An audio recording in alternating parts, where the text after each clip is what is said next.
மக்களே, பெரியம்மா ஒரு வழியா கஷ்டப்பட்டு சக்கையை வெட்டிட்டு இருக்காங்க. நம்ம இனி வந்து டேஸ்ட் பண்ணி பார்த்துட்டு சக்கை எப்படி இருக்குன்னு சொல்ல போறோம். என்ன பாத்தீங்களா, இதான் சக்கை கொட்டை மக்களே.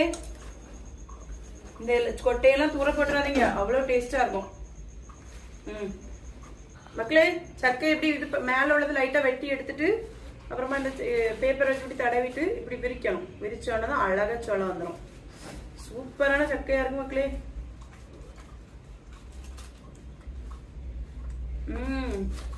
கன்னியாகுமரி சக்கைனாலே தனி சுவதம். உங்களுக்கு சக்கை பிடிக்குமான்னு கமெண்ட்ல சொல்லுங்க.